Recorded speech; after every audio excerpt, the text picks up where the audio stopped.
Back once again for the renegade master. Back once again for the renegade master. Back once again for the renegade master. Back once again for the renegade master. Back once again for the renegade master. Hello my renegades and welcome back. And we are back in effect. And what are we back into? I hear you say we are back into Married at First Sight UK Series 8. And we are now on episode 17. Okay? We are now on episode 17, people. All right. But before I talk about it, as I always say, please hit that subscribe button. Please hit that notification button so when you know I am on and doing videos. And let's talk about this episode, shall we? So we see a new couple come in, Adrienne and Matt. They actually look like they will go with each other, to be fair. I ain't gonna lie, they actually look like they will go with each other, and I did like both of them, to be fair.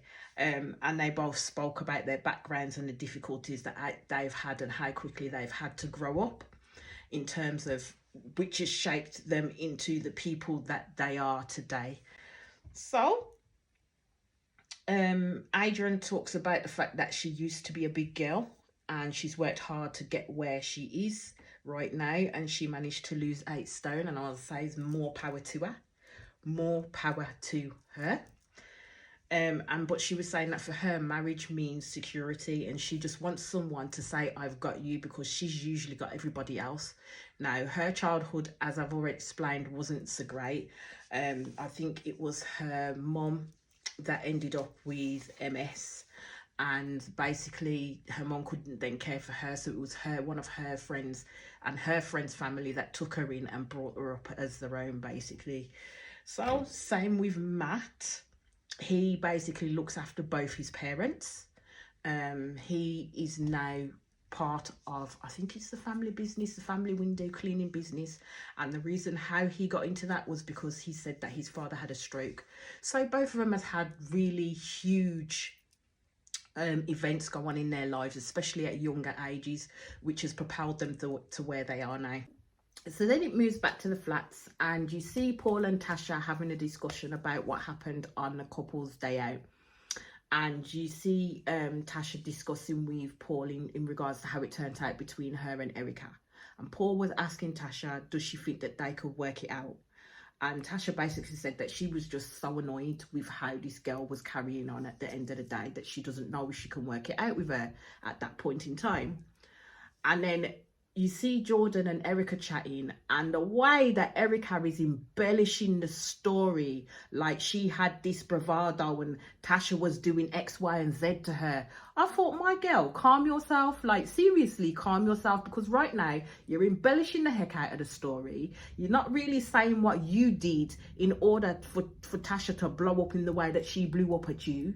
You're not explaining that bit at all. You're just sitting there painting yourself as the victim, and you've done nothing wrong. And this girl, out of the blues, just decided to have this fucking major argument with you. But yeah, you don't know how it was caused. And basically, she was sitting there as she was explaining to Jordan with this big old grin on her face, telling Jordan how she told her to sit herself down because she was embarrassing herself. And I thought, but she made you cry though, didn't she? Tasha was embarrassing herself according to you, and you was telling her to sit down, yeah? You were giving her all this jib, but she made you cry. Ain't she made you cry, Erica. And this is what I mean about the mentality of people in this place. Like, seriously. I mean, they're not getting in there to get on in terms of what they need to do with their marriages and their relationships and stuff like that. I mean, it's almost like they're trying to body up with people that they think will be on their side in that sense, and try to malign the person that has been a long-standing couple there at the end of the day. And bearing in mind, Tasha and Paul are doing really well with each other. Tasha and Paul are doing really, really well with each other. I haven't really seen them two have an argument yet. Never seen Tasha and Paul have an argument yet. Never seen them have a disagreement yet. But yeah, Erica thinks she knows it all. So then it moves to Ella and Nathaniel having a talk about their couple stuff. So Nathaniel brings up the question about, he explains when the question came up about, said that which one out of the couples, not the person that you're married to, would you kiss? So he was explaining that with Ella. And then Ella basically turned around and then talked about that the same question came up. And then she talked about JJ. And the way in which Ella led into it at first she said there was a little bit of a flirt going on. But she was smiling while she was saying it, because I think she thought Nathaniel would find that funny. But he didn't find it funny in the slightest.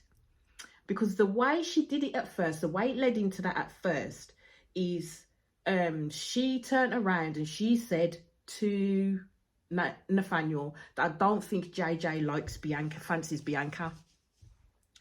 So they were then having a discussion about JJ not fancying Bianca, and then, you know, Ella was then asking all these questions, and I'm sitting there questioning, why are you asking all these questions for, Ella? Why are you so interested in what Bianca thinks about their relationship and how it is and how it's going? Why are you so bothered in terms of what Bianca is saying in regards to JJ? At the end of the day, and then I just find it really suspicious. I sat there thinking to myself, you know what? Nah, something more is going on here. Something more is going on here. It's the reason to the why Ella is asking these questions. It's not just out of born curiosity that she's asking these questions anyway, shape or form. So when we go back to the flirting bit, and she tells Nathaniel that, you know, her and JJ was flirting, and she was thinking that she was bantering with Nathaniel, and Nathaniel didn't find that funny at all. And Nathaniel was basically trying to rein her back in and say, well, no, you shouldn't be flirting with him. He's not your husband. I'm your husband at the end of the day. And then you've also got to think about how is that then going to impact on Bianca when she's trying to work on something with JJ, and then used to her flirting. He said, no, that's not right. You need to think of these things. Now, that's when Ella basically started to do the little shutdown. The little shutdown, she stopped smiling. She's like, yeah. And I'm thinking, yeah, my arse. Yeah, my arse, Ella. You didn't give a flying shit. All you saw was this man, was in a little bit infatuated, seemed to be a little bit infatuated with you, was giving you the flirt that you're normally used to, was showing you that he liked you, and you were reciprocating at the end of the day from the spa date. And I think probably a little bit before that when they all met, but definitely from the spa date, get my words out, Ella was reciprocating those feelings that JJ was showing. So she was validating the feelings of JJ. So JJ would know that Ella actually did fancy him. So basically, after that conversation with Ella and Nate, it moves over to Bianca and JJ. Now I'm sitting here listening to him talking, listening to Bianca talking, and I'm like, JJ, you gonna tell Bianca that you had a flirt on with Ella, or you're gonna wait for her to hear it from somebody else, and then you're gonna be on the back foot in terms of your explanations? So basically, he's turning around and saying to her that she's a genuine person and he does care for her. And I'm like, JJ, you full of bull. You full of bull. The same way Ella's full of bull. You don't care for Bianca. You never cared for Bianca, her feelings and how you could make her feel better. At the end of the day, you didn't try within this marriage any way, shape or form. You went down that aisle, looked at her as she was walking down to you and said straight away, she's not my type. And that's where you went. That's when you went. You were not going to try with this girl one iota, and you bloody well know it. So for you to turn around and, well, she's a genuine person. Bianca is a genuine person. And then turn around and say that you do care for her is a bag of bull. You don't care for this girl in the slightest. He's basically saying that his head is all over the place. And basically he said to Bianca that he feels that she can sense that he's headed all over the place. And riddle me this, why is your head all over the place, JJ? Because it certainly ain't to do with your feelings around Bianca, is it? No, it's not.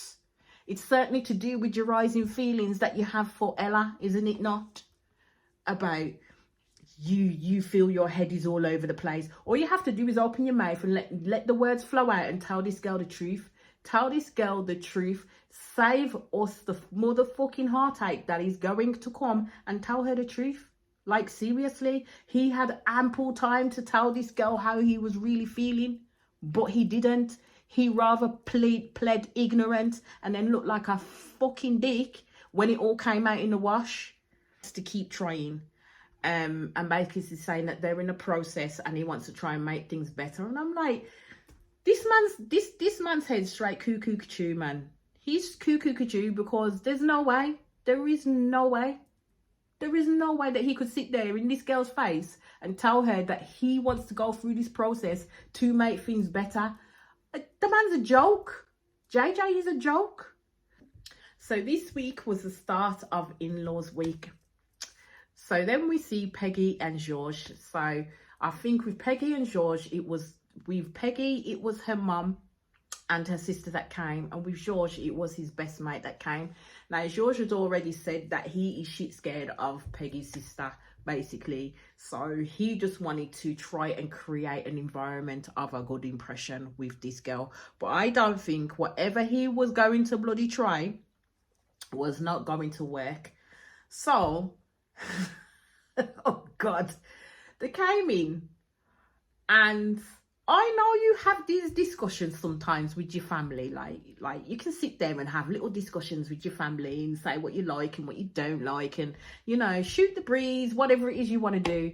But I've never known people to have sex chatter with their family, with their partner, and then the partner's friends sitting there. I've never known it. Like when Peggy turned around and told her mum and her sister that George likes to receive women and give women.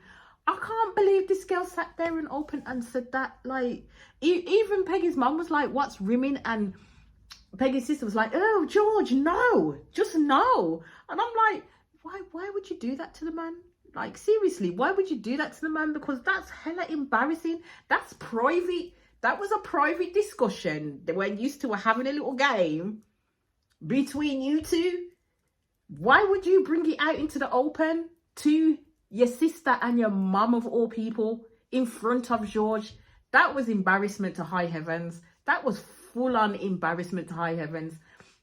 I know that George then split off and had his chat with his friend, and basically he was discussing in regards to I think they were discussing in regards to the sex situation, because George ain't getting none and George is frustrated. He's sexually frustrated, people, and I told you that's probably the reason why he blew up at Portia in the way he blew up at Portia, because this man is frustrated and he needs to get his frustration out somewhere. But usually you could just go in the bathroom, turn on the old Bing hub, turn on the old Bing hub, get your cream out, get your tissues out, and sort yourself out. That's all you needed to do. You didn't need to give anybody else your ire because you were sexually unsatisfied at the end of the day. All I'm going to say is nobody can force anyone to run at the timeline that they want them to run to when it comes to having intimate relations with someone. Because at the end of the day, we've got to realise that these people have only been together for a fucking month. They've only been together for a month. So then basically the sister crops up and says that it was her cousin that showed the videos of George on his channel squatting. She's trying to say that he was in his boxers, but George says he was in shorts. Now, I do have a friend that actually watched the videos, and she told me that it was literally nothing to write home about. Like, seriously. As I've already said in previous episodes, I would have found it freaking hilarious. I would have turned around to George and said, come on then, show me what you do. Show me exactly how you squat. And I'd have been basically giving him pointers. I'd be saying, no, you need to squat lower than that. But I have a fucking funny bone. I don't think Peggy does. Peggy doesn't have a funny bone. She literally wants someone that is very prim and proper and is able to fall in line with what she says and what she wants. So basically, she was not best pleased when George was doing that. But then I thought to myself, why is it being brought up again? Like, seriously, why are you bringing up old news all over again? It was dealt with, it was squashed. Peggy and George spoke about it. George has said he won't do it again if they were to remain married. It's not something that he would likely do on his show because he knows his wife doesn't like it. So why is it being brought up again into the atmosphere? I do not know. Like, I really do not know. Peggy was saying in regards to that she listens to her family's opinion in that sense, but she doesn't want her family's opinion to malign George at the end of the day, because they've basically seen these videos and And Peggy's saying that it is a bit embarrassing in that sense, but she doesn't want them to use that as a prop to not like George. So she in a way, Peggy does have George's back. In a way, she does, because I did see through the conversation where bits where she was trying to defend him and deflect away from the questions that her sister was asking her, or the funny things that her sister had brought up that her sister thought was funny, but she weren't. She was being sarcastic as hell, and she was being rude with it. To be fair, her sister was being a little bit rude to George, and there was no need for it, to be honest with you. So I did see the little bits where Peggy was taking up for her husband at the end of the day, so I can't really fault her for that. So then it quickly flips back to Adrienne and Matt's wedding. I have to say it was a lovely wedding. It was a lovely wedding, and the first look for both of them was off the charts, to be fair, because you could tell that they both completely liked each other, and they definitely had that chemistry there as well. But sometimes when you have that fast chemistry with someone, it doesn't always play out the way it's meant to play out. So we'll see how they integrate and react with each other, and how they communicate with each other as they're going on. So his first words for her was like, "You're stunning, ain't you?" And everyone started laughing. And she was basically saying that he's tall, because he is a big lad. He's about 6'5", so he is a big one. At the end of the day, he's a big one. Their vows, I would say, were really, really good, because they were literally from the heart, basically. They were literally from the heart in terms of who they were potentially going to stand up and speak to. No I love yous like Arthur. No 5-minute jobby off the internet like Arthur. It was actually written from their own minds. Anyway, so now we've continued on to In-Laws Week, and we get to Jay and Luke. And Jay's sister has come over to see her and spend time with her and Luke. And Luke's best man and best friend has come over to spend some time with Luke and with the rest of them. So basically the sister's like, you know, you're glowing, you're generally happy. And then the discussion comes around in regards to the distance between them both, because it is really a great distance. I think they said it was about a 2 to 2.5 hour at least drive between them both. And Luke had already steadfastly said he ain't moving nowhere, because at the end of the day, he said he's got his family and his friends, and he's not moving from where he is. And I'm like, well, that's a bit unfair.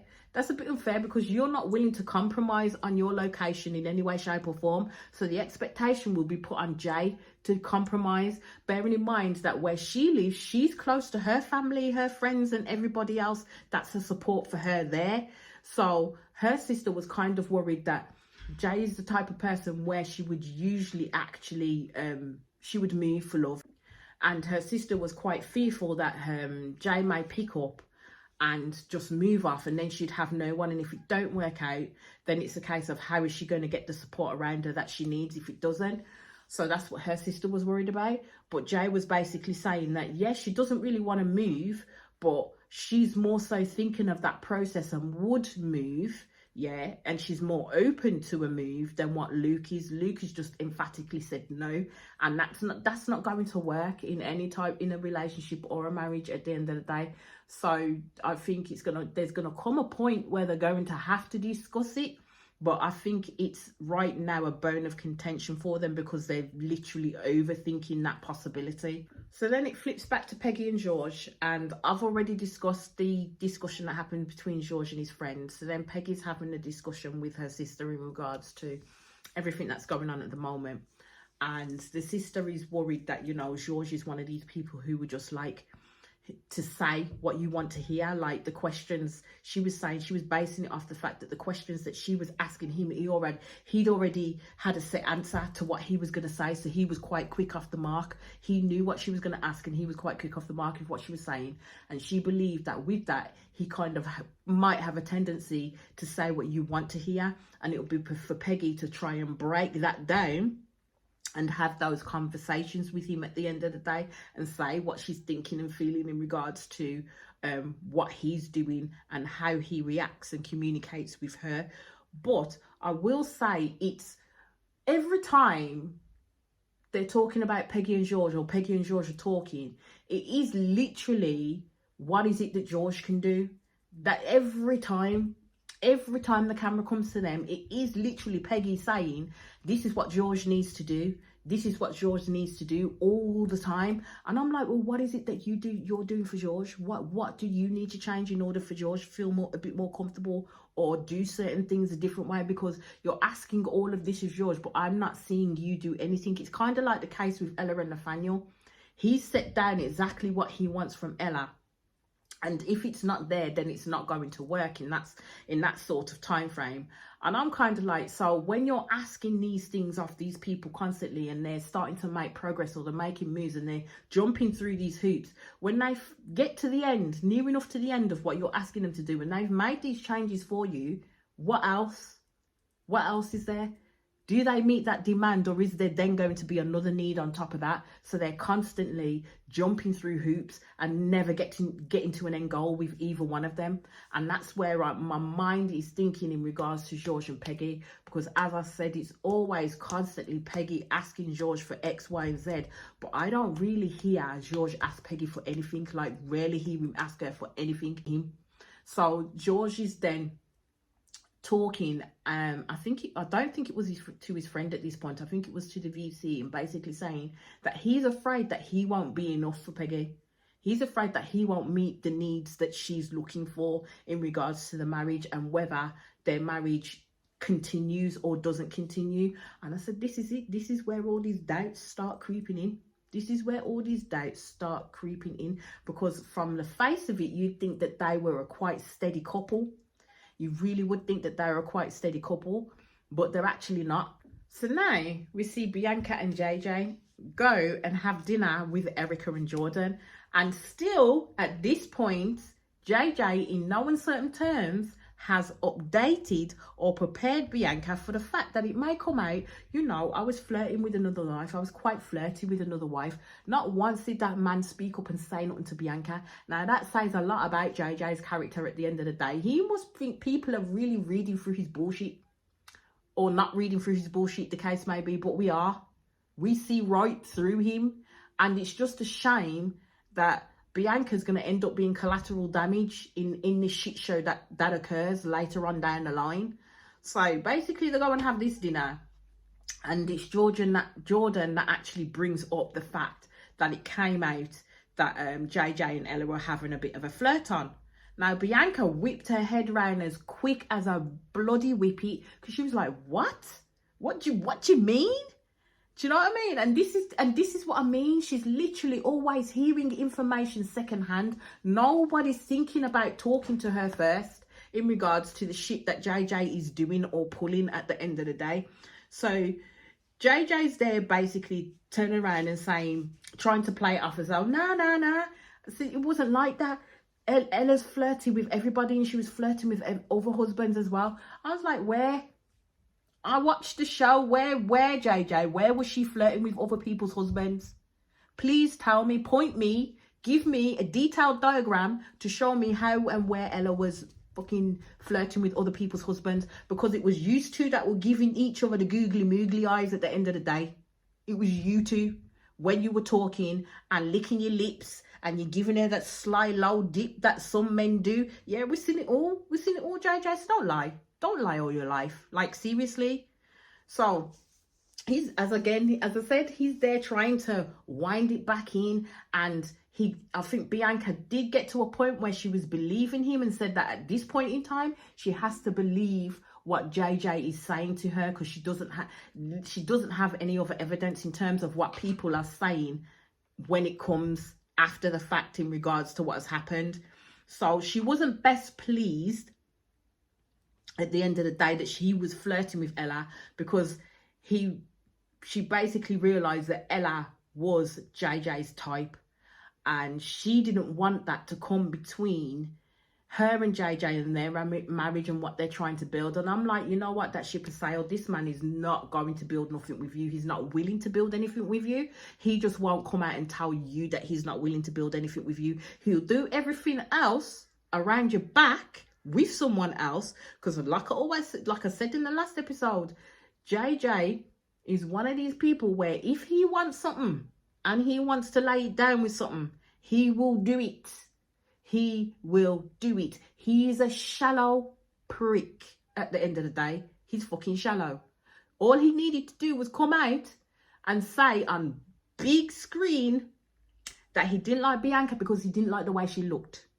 He knew it made him look like a motherfucking dickhead, but his behaviours are making him look like a dickhead regardless. So then JJ's going on about how he doesn't understand how Bianca is so upset and that he's thinking a big thing shouldn't be made of it. I know, and I was like, nah, man, a big thing should continue to be made of it because you're literally playing in this motherfucking girl's face. You're playing in her face like she's stupid and she's not. Like, seriously. And this is why at this point my blood was literally boiling, because I thought Bianca does not deserve this. Bianca does not deserve it at all. And I was saying this episode, and I'll probably say it in a further episode along, that the experts caused this. The experts caused this because the experts thought that they'd vetted these people and knew which ones they should put together. I mean, the experts knew from the get-go that this man holds a lot of stead in the way that someone's looks. Holds a lot of stead. He has that mentality where it comes from plastic, fantastic city at the end of the day. The man lived in LA for how long? Come on now. Come on now. All he's going to see is motherfucking superficial. Seriously? And then you expect him to go with a good girl like Bianca, and see something different. Yeah, nah, that was never going to work. That was never going to work in the slightest. So that is where I'm going to leave it for this episode, my renegades. As I always say, please hit that subscribe button. Please hit that notification button so when you know I am back and doing videos. And I'll be back to grace your screens very soon. Peace out.